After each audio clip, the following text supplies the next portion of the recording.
दोस्तों, हम सभी अपने जीवन में कुछ न कुछ दान करते हैं। कभी भोजन, कभी वस्त्र, तो कभी धन। लेकिन क्या आपको पता है कि सबसे अच्छा और उत्तम दान कौन सा है? कौन सा दान हमें सबसे बड़ा पुण्य दिला सकता है? आज मैं आपको एक ऐसी कहानी सुनाने जा रहा हूं जो न केवल आपको प्रेरणा देगी बल्कि यह भी सिखाएगी कि सच्चा दान क्या होता है और इसका महत्व कितना बड़ा है। यह कहानी बड़ी ही शिक्षाप्रद, महत्वपूर्ण और ज्ञानवर्धक है। कहानी शुरू करने से पहले आप सभी से कुछ कहना चाहूंगा। अगर आप मेरे चैनल पर नए हैं तो नई जिंदगी चैनल को सब्सक्राइब कर लें ताकि आपको ऐसी ज्ञानवर्धक कहानियां आगे और भी मिलती रहे। प्राचीन समय की बात है। रामपुर नाम के एक बड़े से नगर में रूपेश नाम का एक युवक रहता था जो लकड़ी काटकर अपना जीवन यापन करता था। वह अपनी पत्नी के साथ साधारण जीवन जीता था। चलाऊ लकड़ी से होने वाली आमदनी पर्याप्त नहीं थी, जिससे हमेशा उसके परिवार में भोजन और कपड़ों की कमी बनी रहती थी। एक दिन परेशान होकर गुस्से में रूपेश की पत्नी उससे कहती है, कितने दिनों तक यह सिलसिला चलता रहेगा? न कोई त्योहार होता है, न कोई खुशी। क्यों न इस लकड़ी काटने के काम को छोड़कर तुम नगर जाकर कोई और काम कर लो। कब तक हम यूं ही कठिनाइयों में जीवन बिताएंगे? रूपेश ने बड़े प्यार से उत्तर दिया, मैं हमेशा तुम्हारी बात मानता हूं, लेकिन मैंने पहले भी कहा है कि मैं यह नगर नहीं छोड़ सकता। शहर में यहां की जैसी शांति नहीं मिलेगी। मैं नहीं चाहता कि यह विषय हमारे बीच दोबारा आए। उसकी पत्नी ने कहा, ठीक है, जैसा तुम्हें सही लगे। खाना तैयार है, खाकर चले जाओ। भोजन करने के बाद रूपेश लकड़ी काटने के लिए जंगल की ओर निकल पड़ा। चलते चलते वह काफी दूर चला गया। वह सोचने लगा, आज तो बहुत दूर आ गया हूं। मुझे एक बड़ा पेड़ चाहिए, लेकिन ऐसा कोई नजर नहीं आ रहा। वहां एक पेड़ है, पर छोटा है। चलो, आज के लिए इसी से काम चला लेता हूं। रूपेश ने वह पेड़ काटा और सिर पर जलाऊ लकड़ी का गट्ठर रखकर नगर की ओर बेचने के लिए निकल पड़ा। लेकिन नगर पहुंचने पर उसने देखा कि लकड़ी खरीदने वाला कोई नहीं था। वह सोचने लगा, क्या मुझे ये सारी लकड़ियां वापस घर ले जानी पड़ेंगी? तभी रास्ते में एक पंडित ने उसे आवाज लगाई, सुनो लकड़ी बेचने वाले, इधर आओ। ये लकड़ियां कितने की हैं? रूपेश ने कहा, पंडित जी, आपको सारी लकड़ियां चाहिए या आधी? अगर सारी चाहिए तो कम दाम में दे दूंगा। पंडित ने कहा, मुझे सारी लकड़ियां चाहिए, लेकिन तुम्हारे बताए दाम पर नहीं। मैं सिर्फ 10 रुपए दे सकता हूं। रूपेश ने थकान भरे स्वर में कहा, 10 रुपए में तो ये लकड़ियां बहुत सस्ती हो जाएंगी, लेकिन चलिए दे दीजिए, वैसे भी मैं थक चुका हूं। पंडित ने 10 रुपए देते हुए कहा, यह लो और लकड़ियां यहां रख दो। वैसे तुम भूखे लग रहे हो, क्या कुछ खाना खाओगे? सब तैयार है, खाना खाकर ही जाना। रूपेश ने कहा, मुझे भूख तो बहुत लगी है, लेकिन अगर मैं खाऊंगा तो आपके लिए खाना नहीं बचेगा। रहने दीजिए, मैं घर जाकर खा लूंगा। पंडित मुस्कुराते हुए बोले, चिंता मत करो, यहाँ इतना खाना है कि 10 लोग और खा सकते हैं। जब भी भूख लगे यहाँ आ जाया करो। रूपेश ने पूछा, क्या आप हमेशा ही सबको ऐसे खाना खिलाते हैं? पंडित ने उत्तर दिया, जब तक ईश्वर मुझे शक्ति देते हैं मैं यह करता रहूंगा। यह सब उनकी मर्जी है। रूपेश ने कहा, ठीक है, तो मैं आज खाना यहीं पर खाऊंगा। उस दिन रूपेश ने उस पंडित के घर भरपेट भोजन किया और धन्यवाद देते हुए बोला, महाराज, आप बहुत ही दयालु और नेक दिल इंसान के हैं। ऐसा अच्छा काम करने में मैं आपकी मदद करना चाहता हूं। अब से मैं लकड़ियां 10 रुपए में ही दिया करूंगा। ठीक है, अब मैं चलता हूं। पंडित ने कहा, बेटा सकुशल जाओ। रूपेश ने काटी हुई सारी लकड़ियां पंडित को 10 रुपए में दे दी और घर की ओर निकल गया। घर पहुंचते ही उसकी पत्नी ने पूछा, इतनी देर क्यों हो गई? क्या आज लकड़ियों का अच्छा सौदा मिल गया? लाओ पैसे। रूपेश ने उत्तर दिया, देखो सौदा अच्छा तो नहीं था, आज केवल 10 रुपए ही मिले हैं, ये लो। उसकी पत्नी ने आश्चर्य से पूछा, क्या सच में तुम मुझे केवल 10 रुपए दे रहे हो? मैंने सोचा था कि आज शायद 2 गुना कमा लाओगे, लेकिन तुमने तो आधे ही दिए हैं। इतनी देर तक तुम कहां थे, क्या कर रहे थे? तब रूपेश ने कहा, मैं लकड़ियां बेचने निकला था, लेकिन खरीदने वाला कोई नहीं मिला। फिर पास के नगर गोविंदपुर में पंडित नाम के एक विद्वान के घर चला गया। वे जो भी वहां जाता है उसे प्यार से भोजन कराते हैं। ऐसे लोगों के लिए हमें कुछ करना चाहिए। उसकी पत्नी ने पूछा, हमेशा खाना खिलाते हैं? फिर तो वे बहुत अमीर होंगे, नहीं तो इतने लोगों को खाना कैसे खिलाते हैं? और तुमने उनकी मदद कैसे की? रूपेश ने कहा, वे उतने अमीर नहीं हैं जितना तुम सोच रही हो। वे एक अच्छी भावना रखते हैं और गोविंदपुर के मंदिर के पुजारी हैं। अपनी मेहनत की कमाई से ही सबको खिलाते हैं। मैंने उनकी मदद के लिए कहा कि मैं उनके लिए हमेशा लकड़ियां 10 रुपए में ही काटूंगा। उसकी पत्नी ने कहा, इतना ही काफी है, लेकिन अगर तुम 2 गट्ठर लकड़ी नहीं काट सकते तो हर दिन 10 रुपए में घर कैसे चलेगा, मुझे बताओ। रूपेश ने उत्तर दिया, मैं अपनी हर कोशिश करूंगा और जो भगवान की इच्छा होगी वह होगा। आज मैंने उनके घर खाना खाया है, एक दिन तुम्हें भी वहां ले चलूंगा। इसके बाद रूपेश ने हर दिन जलाऊ लकड़ी काटी और अपने वादे के मुताबिक पंडित को सिर्फ 10 रुपए में ही बेचा। एक दिन पंडित भोजन करने बैठे ही थे कि बाहर से आवाज आई, महाराज लकड़ी लेकर आया हूं, 10 रुपए दे दीजिए, यहां आकर लकड़ियां ले लीजिए ताकि मैं जा सकूं। पंडित ने बाहर आकर कहा, रूपेश मैं आज तुम्हें 10 रुपए नहीं दे सकता, तुम अपनी लकड़ियां वापस ले जाओ। रूपेश ने कहा, पैसे कल दे देना, लेकिन लकड़ियां यहीं छोड़ूंगा, मुझे बहुत भूख लगी है, क्या आप मुझे भोजन दे सकते हैं? वैसे भी आप सबको खिलाते हैं। पंडित ने मुस्कुराते हुए कहा, बहुत अच्छे रूपेश, पहले अपने हाथ पैर धो लो, तब तक मैं भोजन की व्यवस्था करता हूं। पंडित ने घर के अंदर जाकर अपनी पत्नी से यह बात कही। उसकी पत्नी बोली, आपने ऐसा वादा क्यों किया? हमारे घर में खाने के लिए कुछ भी नहीं बचा है, सिवाय उस भोजन के जो मैंने अभी आपको परोसा है। पंडित की पत्नी बोली, इस समय हम रूपेश को कैसे खिलाएंगे? सारा खाना खत्म हो चुका है, क्या आपको यह नहीं पता? पंडित बोले, अरे इसमें कौन सी बड़ी बात हो गई, तुमने जो खाना परोसा है वह रूपेश के लिए पर्याप्त है, मैं सोच रहा हूं कि आज उपवास कर लूं। पंडित की पत्नी बोली, मुझे बताओ तुम ऐसा कितनी बार करोगे? जब हमारे पास खुद के लिए भी पर्याप्त नहीं है तो दूसरों के लिए इतना सब क्यों करते हो? ये सब कहां से आएगा? पंडित बोले, भगवान सब कुछ देते हैं, पहले रूपेश को भोजन परोस दो। पंडित ऐसे ही उन लोगों को भोजन कराते रहे, भले ही उनके पास स्वयं के लिए भी कुछ ना हो। एक दिन रूपेश लकड़ी काटने जंगल गया। उसने सोचा, जंगल के किनारे के सारे सूखे पेड़ तो मैं पहले ही काट चुका हूं, अब जो बचे हैं वे सब हरे पेड़ हैं। जंगल के अंदर जाना थोड़ा मुश्किल लग रहा है, मैं इससे पहले कभी इतना अंदर नहीं गया, यहां जंगली जानवर भी हो सकते हैं, अगर मुझे कुछ हो गया तो क्या होगा? यह सोचकर वह जंगल के भीतर डरते डरते चला गया। वह काफी दूर निकल गया, लेकिन कोई उपयुक्त पेड़ नहीं मिला। अचानक उसे एक बड़ा पेड़ दिखा। उसने सोचा, यह शाखा तो काफी मजबूत है, इसे काटूंगा तो 3 गट्ठर लकड़ी बन जाएंगे, पहले ही बहुत देर हो चुकी है। यह सोचकर रूपेश उस पेड़ पर चढ़ गया। वह उसी शाखा पर बैठ गया और उसी को काटने लगा। शाखा बहुत बड़ी थी, इसलिए कटने के बाद वह बगल के पेड़ और एक छोटे टीले के पास गिर गई। तभी अचानक वहां एक साधु प्रकट हुए और क्रोध में बोले, मेरी तपस्या किसने भंग की? लगता है यह तुम ही थे, मैं तुम्हें श्राप देता हूं कि तुम कुत्ते बन जाओगे। रूपेश घबरा गया और बोला, महाराज मुझे माफ कर दीजिए, मुझे नहीं पता था कि आप यहां तपस्या कर रहे हैं। साधु बोले, मैं यहां 100 वर्षों से तपस्या कर रहा हूं, तुमने मेरी तपस्या तोड़ी है, इसलिए यह श्राप दिया है।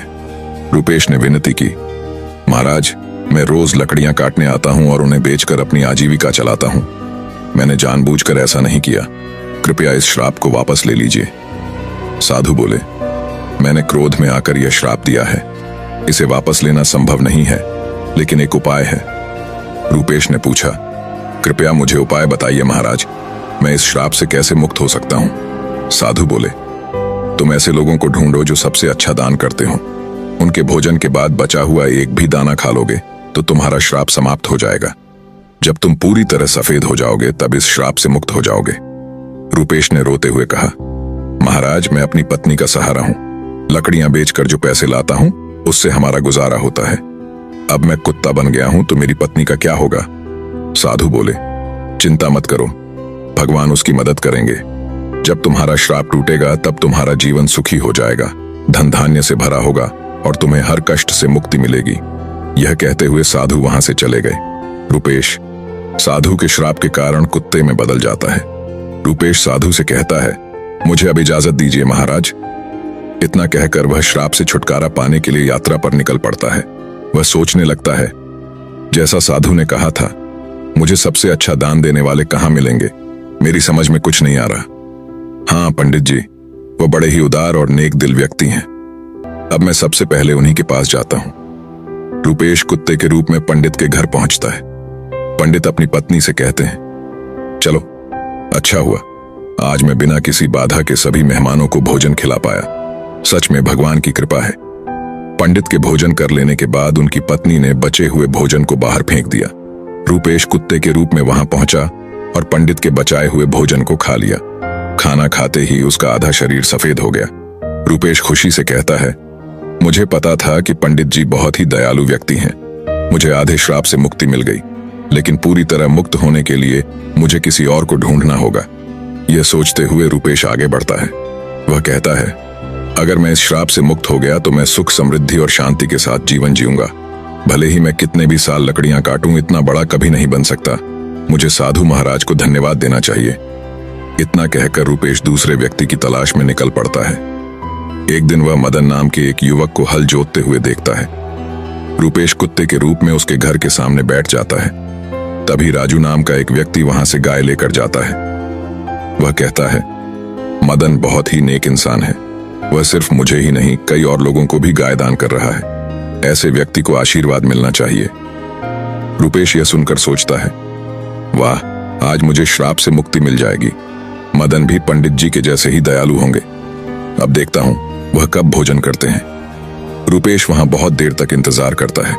मदन ने जब भोजन किया और पत्तल को बाहर फेंक दिया तो रूपेश तुरंत उस पत्तल पर बचा हुआ खाना खा लेता है। लेकिन यह देखकर वह हैरान रह जाता है। वह कहता है, अरे, मेरे शरीर का रंग नहीं बदला। मदन ने तो गाय का दान भी किया था, फिर भी यह क्यों नहीं हुआ? मुझे कुछ समझ नहीं आ रहा। थोड़ी देर बाद रूपेश वापस पंडित जी के घर के बाहर आकर बैठ गया। वहां उसने दो युवकों को बातचीत करते हुए सुना।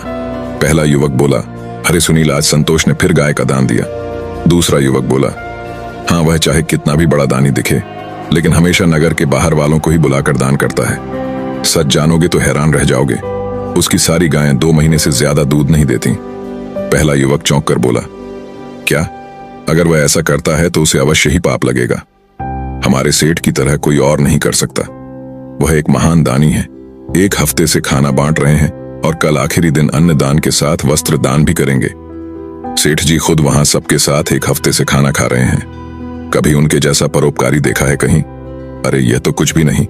उन्होंने हमारे नगर में अच्छी सड़कें बनवाई हैं, हर जगह कुएं और तालाब खुदवा दिए हैं। सच में उन्होंने हमारे लिए बहुत कुछ किया है। ऐसा धर्मात्मा मैंने कभी नहीं देखा। ये बातें सुनकर रूपेश बहुत खुश हुआ। उसके मन में विचार आया, चलो, अब तो तय है कि मुझे मेरे श्राप से मुक्ति मिल जाएगी। मुझे तुरंत सेठ जी के पास जाना चाहिए।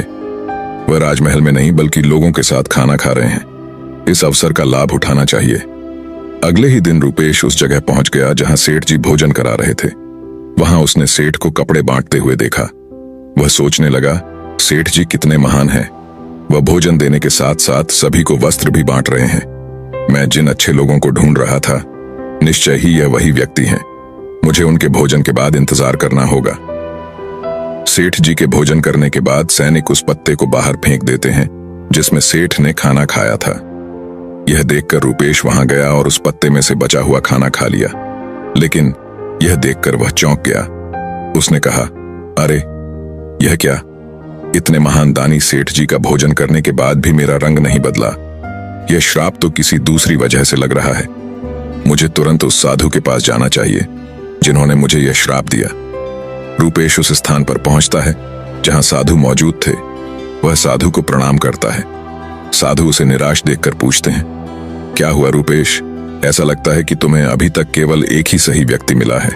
तुम्हारा केवल आधा रंग ही बदला है। क्या तुम्हें और कोई नहीं मिला? श्राप मिले हुए भी काफी समय हो गया।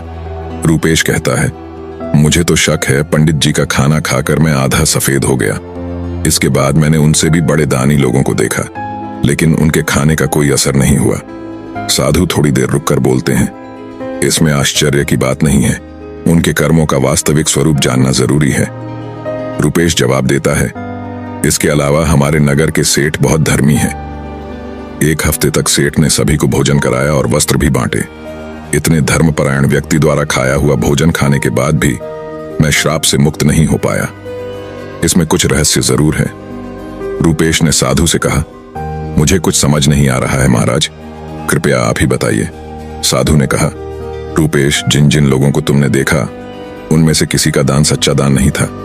मदन ऐसी चीजें दान कर रहा था जिनकी उसे कोई जरूरत नहीं थी।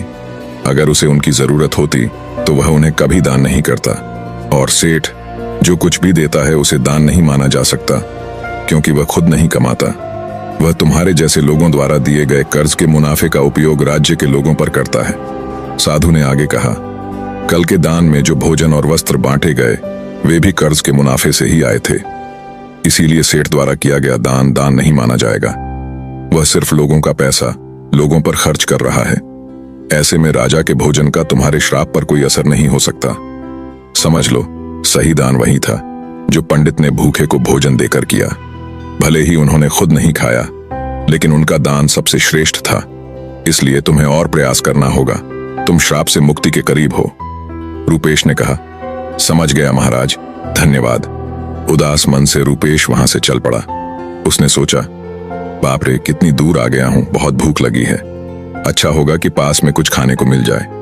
तभी उसने देखा एक किसान घड़े में पानी लेकर जा रहा था। पास में खड़े दो युवक आपस में बातें कर रहे थे। उस किसान को देख रहे हो? वह रोज इस धूप भरे रास्ते से गुजरने वालों के लिए घड़े में पानी लाता है। वह बूढ़ा आदमी 90 साल से अधिक का लगता है, पर फिर भी उसका काम काबिले तारीफ है। थोड़ी देर में किसान ने खाना निकाला और खाने लगा। भूखे रूपेश को देखकर किसान ने अपने भोजन में से कुछ लिया और उसे दे दिया।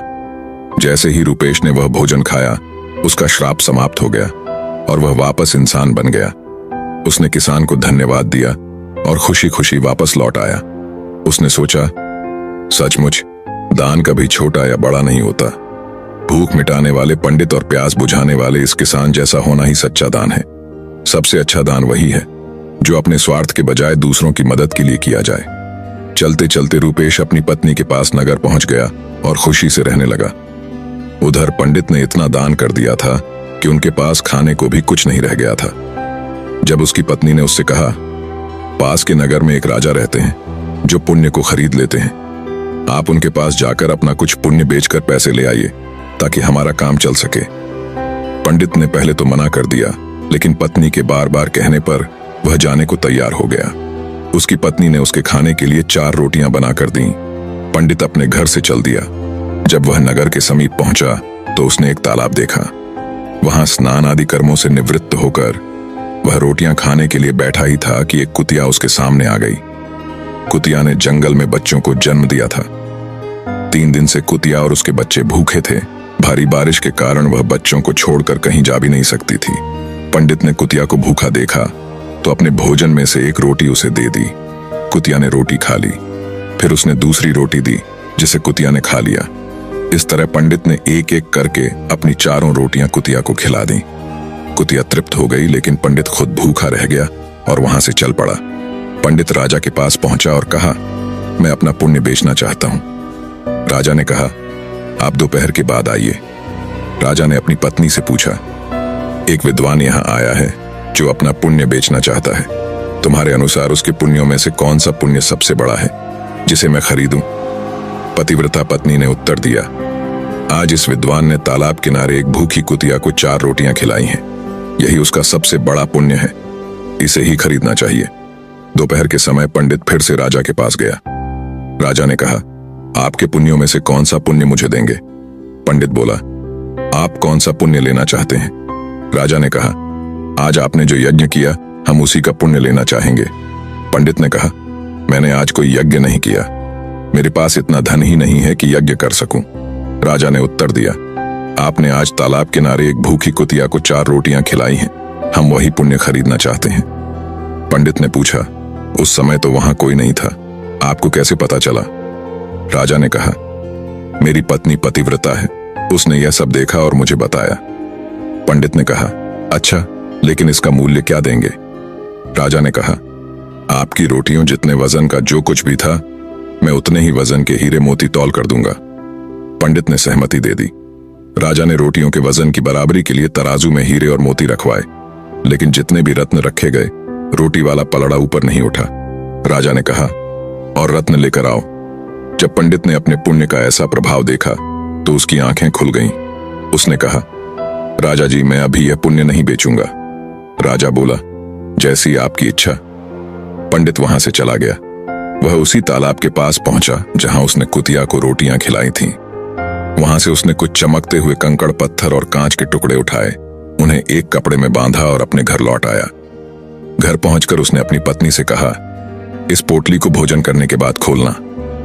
इतना कहकर वह बाहर चला गया। पत्नी के मन में पोटली खोलने की उत्सुकता हो रही थी। उसने पोटली खोली तो उसमें हीरे, पन्ने और माणिक चमक रहे थे। वह बेहद प्रसन्न हुई। थोड़ी देर बाद जब पंडित वापस आया तो उसकी पत्नी ने पूछा, इतने सारे हीरे पन्ने कहां से ले आए? पंडित ने कहा, क्यों मजाक कर रही हो? पत्नी बोली, मजाक नहीं कर रही, मैंने खुद पोटली खोलकर देखी है। उसमें तो ढेर के ढेर बेशकीमती हीरे पन्ने भरे पड़े हैं। पंडित बोला, मुझे लाकर दिखाओ। पत्नी ने पोटली खोलकर उसके सामने रख दी। वह उन्हें देखकर चकित रह गया। उसने समझा कि यह सब उसी पुण्य का प्रभाव है जो उसने कुतिया को रोटियां खिलाने से प्राप्त हुआ। फिर उसने अपनी यात्रा का सारा वृत्तांत अपनी पत्नी को सुनाया। उसने बताया कि किस प्रकार एक भूखी कुतिया और उसके बच्चों को रोटियां देने के कारण यह चमत्कार हुआ। उसने यह भी कहा कि यह सब भगवान की कृपा और दया का ही परिणाम है। पंडित ने अपनी पत्नी से कहा, यह भगवान का संदेश है कि जरूरतमंदों की मदद करना सबसे बड़ा पुण्य है। जो व्यक्ति दीन दुखियों और अभावग्रस्त लोगों की सहायता करता है उसे ईश्वर अनंत गुना फल प्रदान करते हैं। दोस्तों, आज के समय समाज में कई लोग दान सिर्फ अपने मान सम्मान और प्रतिष्ठा के लिए करते हैं। वे इसे एक सामाजिक दिखावे के रूप में अपनाते हैं। ऐसे दान से न तो सच्चा पुण्य मिलता है और न ही इसका समाज में कोई दीर्घकालिक प्रभाव होता है। राजसी और तामसी दान का फल सीमित होता है और कभी कभी यह व्यक्ति को गर्व और अहंकार की ओर ले जाता है। जैसे इस कहानी में पंडित ने अपनी भूख की परवाह किए बिना कुतिया और उसके बच्चों को 4 रोटियां दी। उसने सोचा भी नहीं था कि उसका यह छोटा सा त्याग इतना बड़ा फल देगा। यह कथा यह भी बताती है कि जरूरतमंद की सहायता करने का असली अवसर वही होता है जब वह वास्तव में संकट में हो। आपदा के समय दिया गया थोड़ा सा सहयोग भी अनमोल हो सकता है। यह न केवल पीड़ित व्यक्ति के जीवन को बदलता है बल्कि दाता के जीवन में भी सकारात्मक परिवर्तन लाता है। दान का उद्देश्य मानवता को प्रोत्साहित करना और समाज को जोड़ना है। जब कोई व्यक्ति त्याग की भावना से प्रेरित होकर दान करता है तो वह अपनी आत्मा को शुद्ध करता है। यह त्याग मनुष्य को अहंकार से मुक्त करता है और उसे ईश्वर के समीप ले जाता है। इस कहानी में पंडित का अनुभव यह सिखाता है कि भगवान की कृपा से छोटे छोटे कार्य भी महान फल दे सकते हैं। कंकड़ पत्थर भी भगवान की कृपा से हीरे और माणिक बन सकते हैं। यही संदेश है कि सच्चा पुण्य त्याग और निस्वार्थ सेवा में है। हर मनुष्य को यह प्रयास करना चाहिए कि वह अपनी क्षमता के अनुसार जरूरतमंदों की मदद करे।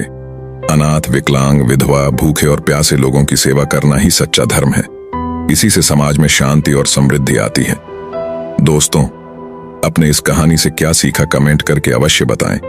अगर कहानी अच्छी लगी हो तो लाइक शेयर करके चैनल को सब्सक्राइब जरूर करें। मिलते हैं नेक्स्ट वीडियो में एक और कहानी के साथ। धन्यवाद।